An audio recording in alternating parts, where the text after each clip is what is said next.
হজরত ইব্রাহিম আলাইসাল্লাম আল্লাহর এক মহান নবী ছিলেন। ছোটবেলা থেকেই তিনি তার সমাজে একটি বড় সমস্যার দিকে নজর দেন। পাথর, মানুষ, মাটি ও মাটির তৈরি মূর্তিকে, কাঠ, এদেরকে পূজা করতেন। একদিন যখন শহরের লোকেরা উৎসবে বাইরে গেল, ইব্রাহিম আলাইসাল্লাম মন্দিরে প্রবেশ করেন। সেইখানে অসংখ্য মূর্তি সাজানো ছিল। তিনি তাদের উদ্দেশ্যে বললেন, তোমরা কি খেতে পারো, কথা বলতে পারো, কোনো উপকার বা ক্ষতি করতে পারো? মূর্তিগুলো নিশ্চুপ।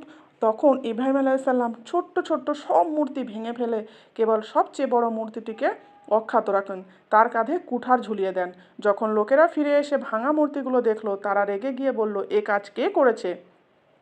তারা সন্দেহ করে বলল, হয়তো ইব্রাহিম করেছে। ইব্রাহিম আলাইসাল্লাম শান্তভাবে বললেন, এই যে বড় মূর্তিটা, তার কাঁধে কুঠার আছে, তাকেই জিজ্ঞাসা করো, হয়তো সে অন্যদেরকে ভেঙেছে। লোকেরা চুপ হয়ে গেল। তারা জানতো মূর্তিগুলো তো কথা বলার বা নড়াচড়ার ক্ষমতা রাখে না। তখনই তাদের বুঝতে কষ্ট হলো না, যাদের কোনো ক্ষমতা নেই তাদের উপাসনা করা বৃথা।